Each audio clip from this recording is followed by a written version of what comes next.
అంటే ఇంకా మీరు పొగిడించుకునే స్థాయిలోకి రాలేదన్నా? ఎక్కడొచ్చానన్నా?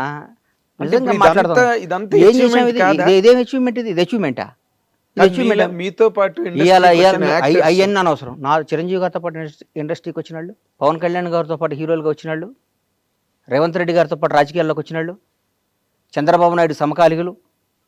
చంద్రబాబు నాయుడు గారితో చాలామంది సమకాలికులు ఉన్నారు. రిటైర్డ్ అయిపోయారు, రిటైర్ చనిపోయారు. అయిపోయారు, మాయమైపోయారు. ఆయన ఫస్ట్ టైం ముఖ్యమంత్రిగా ప్రమాణ స్వీకారం చేసినప్పుడు ఆయన మంత్రివర్గం ఫోటోలు చూడండి ఎంతమంది ఉన్నారు ఇప్పుడు. సెకండ్ టైం చేసినప్పుడు ఎంతమంది ఉన్నారు, థర్డ్ టైం చేసినప్పుడు ఇప్పుడు ఎంతమంది ఉన్నారు.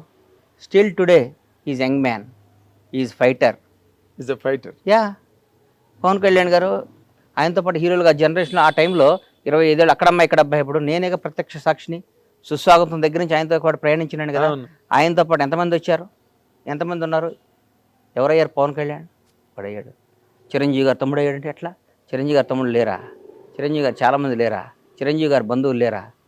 ఎందుకు పవన్ కళ్యాణ్ చిరంజీవి గారిని కూడా తలదన్నే స్థాయికి వెళ్ళాడు. నిజంగా మాట్లాడుకోవాలంటే నిజంగా మాట్లాడుకోవాలి అంటే నేను మనస్పాటి నాకు పవన్ అని కాదు. ఆ స్టేజెస్ లో కూడా చిరంజీవి గారు కూడా ఆశ్చర్యపోయిన సందర్భాలు ఉన్నాయిగా. పవర్ స్టార్ అని అరుస్తుంటే అమ్మమ్మ చిరంజీవి గారు గ్యాప్ ఇచ్చి మాట్లాడకుండా నేను కూడా అంటే పవన్ కళ్యాణ్ గారి మీద కూడా నేను నా జీవితంలో ఒక ఈడు అద్భుతం ఆహాహా అని పొగడకూడదు అనే డెసిషన్ తీసుకున్నాను నేను. ఎందుకు పొగడాలి? ఎందుకు పొగడాలన్న మనం పొగిడించుకునే స్థాయికి రావడానికి ప్రయత్నం చేయాలి. అంటే మీరు ఒకరిని ఆ విధంగా చాలా అలంకారప్రాయంగా మీరు పొగిడిన సందర్భం ఒక్కసారి నేను చూశాను. అది పవన్ కళ్యాణ్ గారు. పవన్ కళ్యాణ్ గారిని పొగడపోతే నాది బతుకు కదన్నా. పొగడపోవటం అంటే ఆయన మీద నా కృతజ్ఞతను ఎల్లబొట్టకపోతే నేను బండ్లా నాగేశ్వరరావు బండ్లా సీతకు పుట్టానన్న జీవిత సత్యం ఎంత నిజమో, మా తల్లిదండ్రుల పేరు ఎంత నిజమో, పవన్ కళ్యాణ్ అనేవాడు కృతజ్ఞతగా ఉండటం అంత నిజం. అది జనం అనుకోవచ్చు, పవన్ కళ్యాణ్ పొగుడుతున్నాడు రా, అది నేను అవసరం లేదు. నా జీవితం నువ్వు ఎప్పుడైనా చెక్ చేసుకో అన్నా. నేను ఎవరైనా సింహభాగాన ఉన్నప్పుడు వాడితో గొడవపడుతుంటా. రాష్ట్రాన్ని శాసిస్తున్నారు, కనుసైగితో శాసిస్తున్న టీఆర్ఎస్ ప్రభుత్వం మీద ఎదిరిన నేను. అవును, భయం పొగడలేదు ఎప్పుడు. నెవర్ నా ప్రాణం పోవటానికై నేను సిద్ధపడతా. నేను పొగను. నేను కాంగ్రెస్ దాదాపు మీరు 2004 2003 బొత్సన్న 2004 అప్పుడు అంతకుముందు నేను 2000 నుంచి నేను వాళ్ళతో సన్నిహితంగా ఉన్నా. 2000 నుంచి నన్ను చూశారు మీరు. అవును, నేను ఏ రోజైనా పార్టీ మారానా? ఏం లేదు. 2009లో చిరంజీవి గారు పార్టీ పెట్టినప్పుడు కూడా చిరంజీవి గారు అంటే ఇష్టం, నేను పార్టీ మారానా? మారలేదు. ప్రజారాజ్యంలోకి వచ్చానా? డిస్కషన్ కూడా జరిగింది. నేనేమన్నా నేను రానన్నా, నేను కాంగ్రెస్లోనే ఉంటానని చెప్పాను. నాకు ఇష్టం కాంగ్రెస్ అంటే. ఈ రోజు కూడా చెప్తున్నా, పవన్ కళ్యాణ్ అని ఆయన పార్టీ పెట్టి వాస్తవం చెప్తున్నా, పవన్ కళ్యాణ్ గారు నాకు ఇక అంతకంటే అల్టిమేట్ ఎవరు. ఆయన జనసేన పార్టీ పెట్టినప్పుడు నాకేమాత్రం మనస్సాక్షికి నేను క్వశ్చన్ చేసుకుంటే నేను ఎవరి దగ్గర పనిచేయాలన్నా, ఎవరితో తిరగాలి? నిజం చెప్పు. పవన్ కళ్యాణ్ గారితో కదా, అన్డౌటెడ్ కదా, దాంట్లో డౌట్ ఇంకేముందా? డౌట్ తేడా ఉందా? ఇంకేం లేదు. నేను ఎందుకు వెళ్ళలేదంటే నా మనస్సాక్షిని, నా ఇష్టాన్ని, నా ప్రేమని, కాంగ్రెస్ పార్టీ మీద నా అభిమానం డామినేట్ చేసి ఆయన బాగుండాలి, ఆయన అక్కడ కింగ్ అవ్వాలి, కానీ నేను కాంగ్రెస్ పార్టీలో ఉండాలి. దానికి తెలుసు. దానివల్ల నేను అక్కడ పోతే నన్ను అందల మీద పెట్టేవాడు ఆయన. 100% అందలం మీద పెట్టేవాడు. అందలం మీద పెట్టుకునేవాడు. అవును, రారా అనేవాడు, కూర్చోబెట్టుకునేవాడు. నాకు వేరుగా ఉండేది. నాకు అవన్నీ త్యాగం చేశాను నేను బికాజ్ ఆఫ్ కాంగ్రెస్ పార్టీ. అట్లాగే చంద్రబాబు నాయుడు గారు అరెస్ట్ చేశారు. తెలుగు జాతి మొత్తం ఉలిక్కి పడిపోయింది పాపం. ఆయనతో లబ్ధి పొందారు జనం అందరూ. చంద్రబాబు గారు పాపం ఆయన 14 ఏళ్ళు ముఖ్యమంత్రిగా ఉన్నప్పుడు ఆయన్ని పొగిడారు, అది చేశారు, ఇది చేశారు. అసలు ఆయన అద్భుతం అన్నారు, ఇదన్నారు.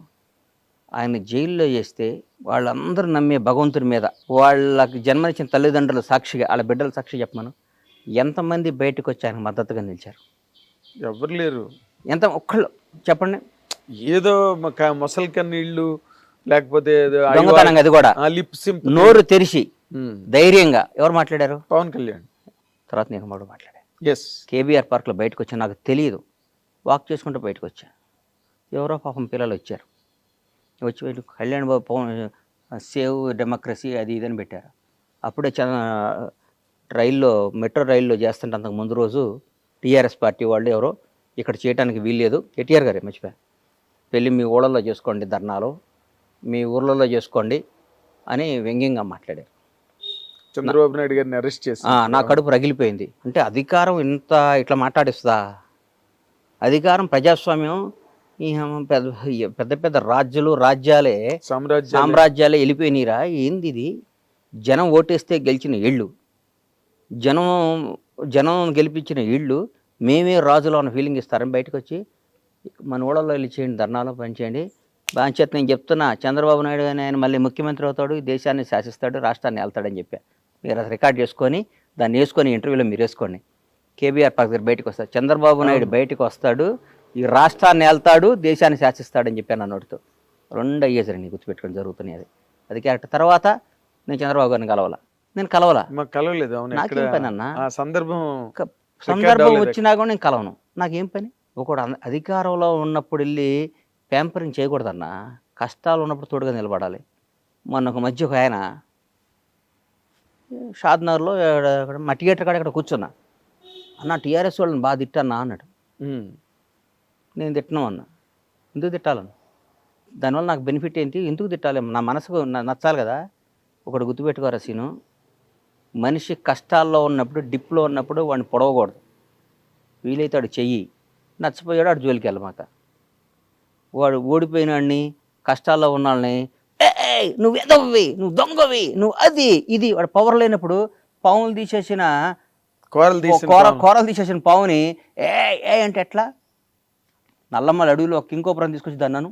అమ్మో, నల్లమ్మల అడవిలో ఒక కింకోపురం తీసుకొచ్చి అప్పుడప్పుడే పట్టుకొని పావుని తీసుకొచ్చి అను వేస్తే నువ్వు నల్లగా అయిపోయి 2 నిమిషాలు చచ్చిపోతావు. అక్కడి నుంచి పాయిజన్ చింపి చచ్చిపోతాను. ఇప్పుడు అధికారంలో ఉన్నప్పుడు, పవర్ ఉన్నప్పుడు నీకు దమ్ముంటే ఎదురు తిరుగు. జగన్ గారు మీరు చేసిన తప్పు, చాలా తప్పు అని ఎదురు తిరిగా నేను. అవును. కేసీఆర్ గారు రేపు రేవంత్ రెడ్డి గారి నాయకత్వంలో మా ప్రభుత్వం వస్తుంది, మేము అధికారంలోకి వస్తాం, కాంగ్రెస్ పార్టీ వస్తుంది అని చెప్పా. వస్తే ఎదురు తిరిగి నేను ఇప్పుడు నిబద్ధత గల్లాడిని. నాకు నచ్చిందే చేస్తాను. నేను నిబద్ధత గల్లాడిని. నాకు నిబద్ధత ఉందన్న. అంతే. నాకు నిబద్ధత లేకుండా ఇవాళ నాగేంద్ర కుమార్ గారు పవర్లో ఉన్నాడు కాబట్టి నిన్నటి వరకు వాడు ఆ రోజు ఎదవండి. నేను చాలా చెప్పాను బాగుపడమని. ఏకచక్రాధిపత్యంతో చేశాడండి, ఒక సైకోలా ప్రవర్తించాడండి, ఒక అదే అండి ఇదే. మరి నిన్నటిదాకా ఏమైంది? అది నిన్నటిదాకా ఆయనతోనే తిరిగే కదా నువ్వు, నిన్నటిదాకా ఆయన్నే పొగిడేవు కదా, నిన్నటిదాకా ఆయన అన్నా నువ్వు తిరుగులేని శక్తివర్ణ అన్నావు కదా. నిన్న అన్న అయ్యాడు, ఈడు సైకో అయ్యాడా? ఏనా?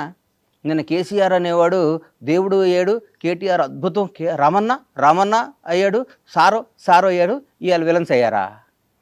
1 డేలో 24 గంటల్లో మారిపోద్దా? నీ క్యారెక్టర్ మారిపోద్దా? ఇదంతా దేనికోసం? నీ బతుకు కోసం, నీ డబ్బు కోసం, నీ జీవిత అస్తిత్వం కోసం. ఎన్ని రోజులు బతుతావు అన్నా నువ్వు? అద్భుతంగా ఎక్సర్సైజ్ చేసి యోగాలు చేస్తే 90 బతుతావు అంతే. ఒక 60 ఏళ్ళకి చచ్చిపోతే నీకు నష్టమేనా వచ్చిందా? నందమూరి తారక రామారావు గారిని మర్చిపోయారు. ఇలా రామారావు గారి కంటే గ్రేట్ పర్సన్ ఉన్నాడు ఎన్టీఆర్ కంటే. ఎవరు ఉంటారు? ఎన్టీఆర్ గారిని ఇప్పుడు వర్ధంతి రోజు, జయంతి రోజు దండేస్తున్నాం. రోజు మాట్లాడుకుంటున్నావా? ఏమి లేదు. ఇందిరాగాంధీ గారిని మాట్లాడుకుంటున్నావా? జవహర్లాల్, దేశానికి స్వాతంత్రం తీసుకొచ్చిన జవహర్లాల్ నెహ్రూ, మహాత్మా గాంధీ గారు మాట్లాడుకుంటున్నావా? అంబేద్కర్ గారి గురించి రోజు మాట్లాడుకుంటున్నావా? ఏం లేదు. ఏప్రిల్ 14 అంబేద్కర్ గారి జయంతి అంటున్నాం. నేను అవసరం వచ్చినప్పుడు అంబేద్కర్ గారి పేరు వాడుకుంటున్నాం, ఆయన గౌరవించుకుంటున్నాం. జీవితంలో మనం బతికినంత కాలం, మనం ఉన్నంత కాలం మనకు నచ్చినట్టు మనం బతకాలనేది పాలసీ నాది. ఇప్పుడు మీరు చెప్పే పాలసీ పర్ఫెక్ట్. అది ఒక హ్యుమానిటేరియన్ ఆస్పెక్ట్ అండ్ జీవిత సత్యాలు అంటారే, అక్షర సత్యాలు, ఆణిముత్యాలు మీరు ఇప్పుడు వరకు టెంప్లెట్స్ అనమాట. కదన్నయ్య, ప్రతివాడు మా ఫాలో అవ్వాల్సినవి. కానీ ఇప్పుడు మీరు